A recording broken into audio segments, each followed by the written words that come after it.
Hi everyone, once again, welcome to my channel. And ఇప్పుడు మనం మాట్లాడబోతున్న topic కొంచెం serious topic. And ఈ topic గురించి నేను ఎప్పటి నుంచో మాట్లాడాలనుకున్నాను. ఇంతకుముందు కూడా ఒక వీడియో పెట్టా. అదే మన ఇండియాలో ఉన్న సివిక్ సెన్స్, అంతేకాకుండా కొన్ని అన్ఫార్చునేట్ ఇన్సిడెంట్స్ గురించి.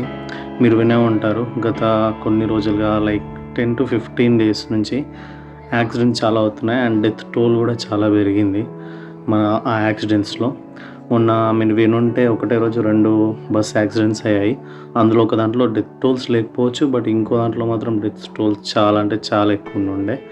అండ్ దాని తర్వాత ఒక గుడిలో, ఆంధ్రాలో ఉన్న ఒక గుడిలో తొక్కిసలాట జరిగింది. అక్కడ కూడా up to like exact number అంటే 8 to 10 పీపుల్స్ అక్కడ కూడా చనిపోయారు.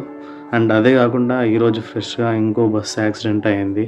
తాండూరు నుంచి హైదరాబాద్ వస్తున్న ఒక బస్కి చేవెళ్ళ దగ్గర చాలా పెద్ద యాక్సిడెంట్ అయింది. లైక్ టిప్పర్ లారీ అండ్ బస్కి మధ్యలో జరిగిన యాక్సిడెంట్లో అరౌండ్ 20 to 24 పీపుల్ చనిపోవడం జరిగింది. అంతేకాకుండా they are more people in risk of death.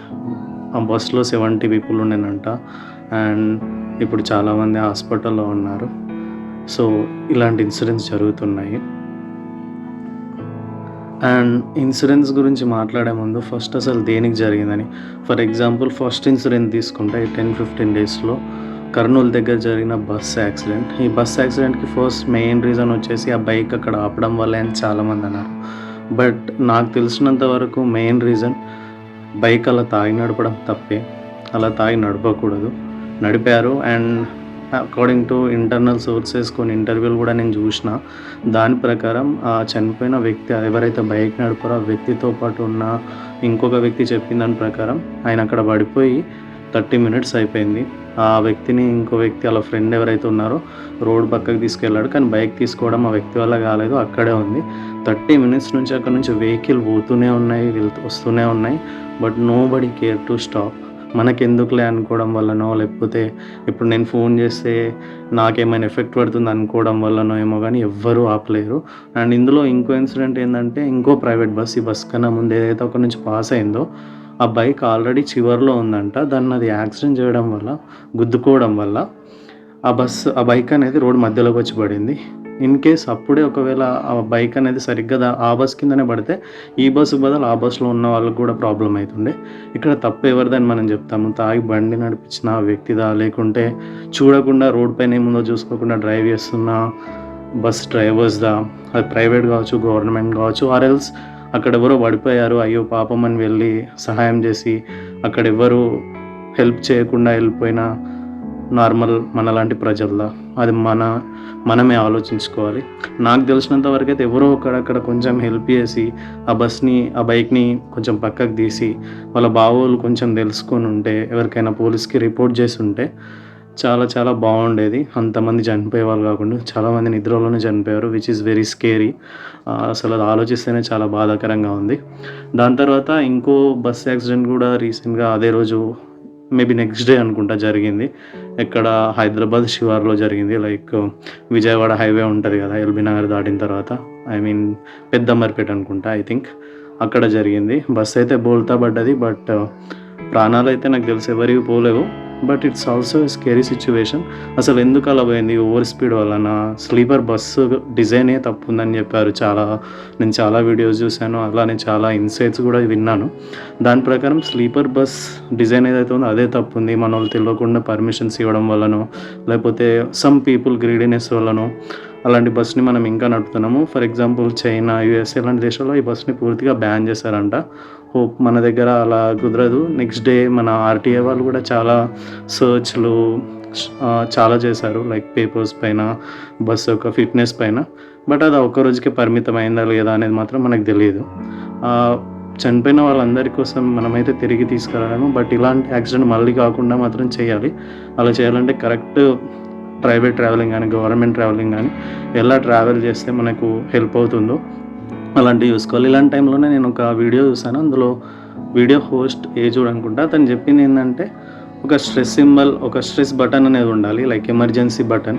అనేది ఎవరైతే ట్రావెల్ చేస్తున్నారో ప్రతి ఒక్కరు సీట్ కింద అయినా, లేకపోతే ఫ్లైట్‌లో చెప్పినట్టుగా ఎమర్జెన్సీ ఎగ్జిట్ ఉంటుంది కదా! అలా ఒక దగ్గర ఉన్నప్పుడు ఆ బటన్ ప్రెస్ చేస్తే దగ్గరున్న పోలీసులకు గానీ, అండ్ ఫైర్ సిబ్బంది గానీ అలారం కాల్ వెళ్ళిందనుకో, అప్పుడు అక్కడ ఉన్న వాళ్ళందరూ చాలామంది సేవ్ అవుతుండే. అదేదో బైకులనే ఫిట్ అయ్యి వస్తాయి ఇంజన్‌లనే, లైక్ కొన్ని ఫోన్‌లలో చూస్తాం, లైక్ హై ఎండ్ స్మార్ట్ ఫోన్స్‌లో మనకి ఎమర్జెన్సీ కాల్స్ వెళ్తుంటాయి. మనం ఎవరైతే ఫీడ్ చేసుకొని పెట్టుంటామో అలాంటివే ప్రతి ఒక్క బైక్ ఇంజన్‌లో like sudden crash which is fatal అని చెప్పి ఇంపాక్ట్ ఫెటల్‌గా ఉన్న ఏవైతే క్రాషెస్ ఉంటాయో అక్కడ ఒకవేళ సిగ్నల్ అనేది దగ్గరలో ఉన్న పోలీస్ స్టేషన్ కానీ, ఫైర్ డిపార్ట్మెంట్స్ కానీ వెళ్తే అక్కడ ఉన్న పెట్రోలింగ్‌లో ఉన్న పోలీసులు కూడా అలర్ట్ అయ్యి ఇలాంటి వాటిని త్వరగా క్లియర్ చేయడానికి వీలుంటుంది. అంతేకాకుండా మన ప్రజలు కూడా కొంచెం, అందరూ అని చెప్పలేను, మేబీ ఆ నైట్‌లో అలా కార్ ఆపడం కరెక్ట్ కాదని కూడా కొందరు ఆలోచించవచ్చు.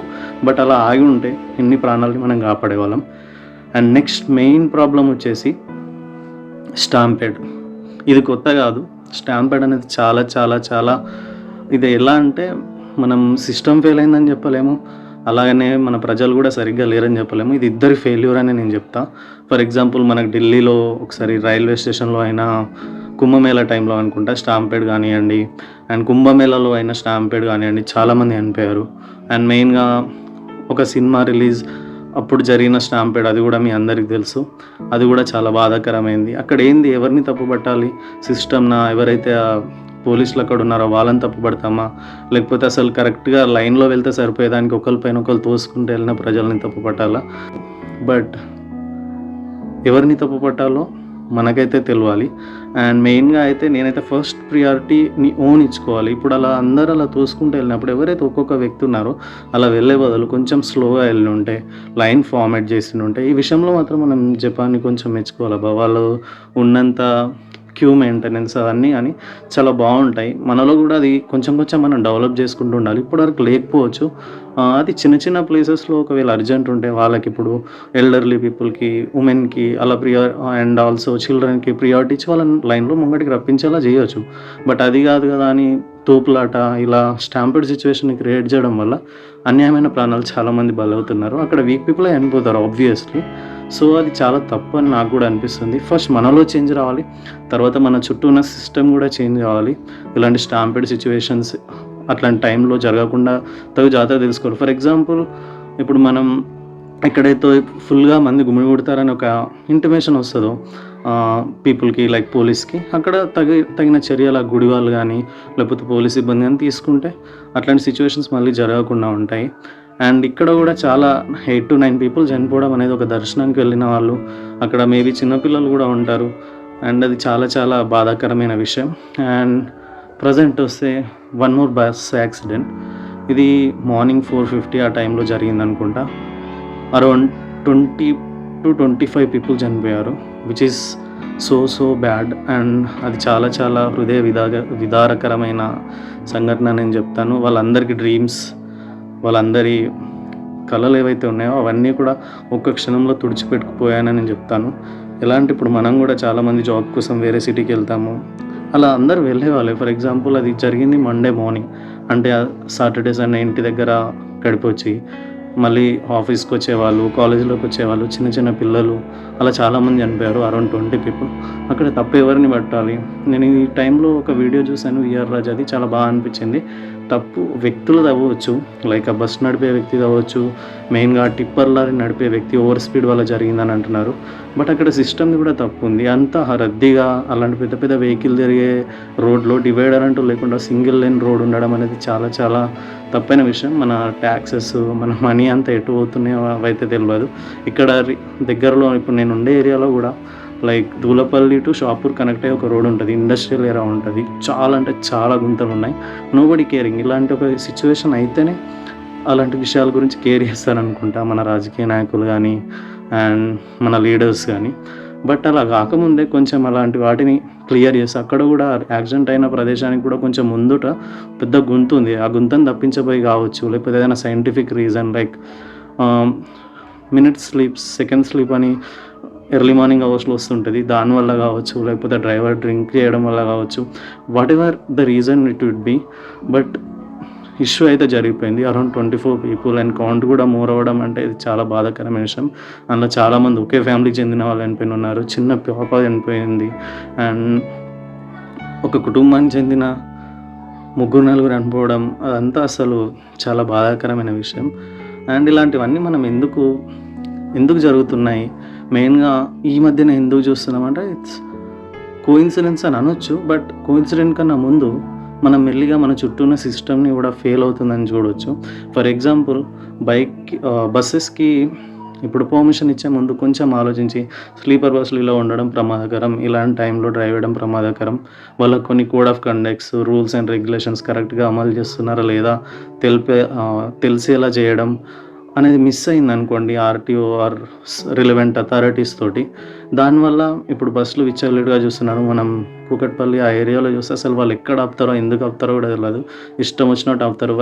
సర్టెన్ ప్లేస్ అనేది లేదు వాళ్ళకి, ఒక దగ్గర ఆపాలి, స్టాప్ చేయాలి, అక్కడ నుంచి స్టార్ట్ కావాలి, మళ్ళీ ఎక్కడ పడితే అక్కడ ఆపుదని. అలాంటి టైంలో కూడా చిన్న చిన్న యాక్సిడెంట్లు అవుతూ ఉంటాయి. అలాంటిది కాకుండా చూడాలంటే ఒక perfect rules and regulation, what I want to say is standard operating procedure like how the private buses or government buses should work ఇలాంటి లాంగ్ ట్రావెల్స్కి వెళ్ళినప్పుడు అనేది మాత్రం ఉండాలి. ఎవరన్నా చేయకపోతే మాత్రం వాళ్ళపైన సివియర్ యాక్షన్స్ తీసుకుంటే ఇలాంటివి జరగకుండా ఉంటాయి. అండ్ స్టాంపెడ్ సిచ్యువేషన్కి వస్తే మాత్రం చాలా వరకు సివిక్ సెన్స్ అనేది అందరిలో ఉండాలి. అది ప్రతి ఒక్కరి బాధ్యత, జాగ్రత్తగా ఉండడం అనేది. అండ్ సిస్టమ్స్ కూడా ఎక్కడైతే ప్రజలందరూ గ్యాదర్ అవుతారో దానికి ఒక సరి అయిన ప్రొటెక్షన్ అనేది ఏర్పాటు చేయాలి. అలాంటి టైంలో ఇలాంటివన్నీ జరగకుండా ఉంటాయి. ఇదంతా నా పాయింట్ ఆఫ్ వ్యూనే. బట్ ఇలా ఉంటే జరిగే ఛాన్స్ తక్కువ ఉందన్నప్పుడు మనం 100కి 100 తగ్గకపోవచ్చు, బట్ కొంచెమైనా తగ్గుతుందన్నప్పుడు ఇలాంటివన్నీ మనం పాటించాల్సిందే అని నేనైతే అనుకుంటా గట్టిగా. అండ్ ఈ రీసెంట్ ఇన్సిడెంట్ విషయానికి వస్తే మాత్రం ట్రిప్పర్ డ్రైవర్స్ చాలా ర్యాష్గా డ్రైవింగ్ చేస్తుంటారు, మనకు అది తెలుసు. బట్ వాళ్ళు కూడా ఫ్యామిలీస్ ఉంటాయి, వాళ్ళు కూడా ఆ విషయం ఒకసారి గట్టిగా ఆలోచించుకొని ఏదైనా డ్రింక్ చేసి ర్యాష్గా నడిపించే ముందు కొంచెం చూసుకొని నడిపేయాలి. అండ్ గవర్నమెంట్స్ కూడా ఏదైనా రోడ్స్ మరీ అంత బాగుండకపోతే వాటిని క్లోజ్ చేయడం కానీ, లేకపోతే వాటిని ఇమ్మీడియట్గా బాగు చేయించడం కానీ చేయిస్తే ఇలాంటి ప్రాబ్లమ్స్ కాదు. ఎందుకంటే ఒక్క ప్రాణం బలి కాదు, ఎన్నో కుటుంబాలు బలవుతాయి. ఇది అందరూ మన సిస్టమ్, మన ప్రతి ప్రజలు తెలుసుకుంటారని నేను అనుకుంటున్నాను. And thank you for watching. ఇలాంటి కంటెంట్ మీకు కావాలంటే please subscribe to my channel. More insights like real topics పైన నేను మాట్లాడాలనుకుంటున్నాను. అండ్ నా పాయింట్ ఆఫ్ వ్యూలో ఏది కరెక్టో అది నేను చెప్తాను. మీరు దానికి అగ్రీ కావచ్చు, డిసగ్రీ కావచ్చు, అదన్నీ మీరు కింద కామెంట్ చేయండి. Thanks a lot. Peace out.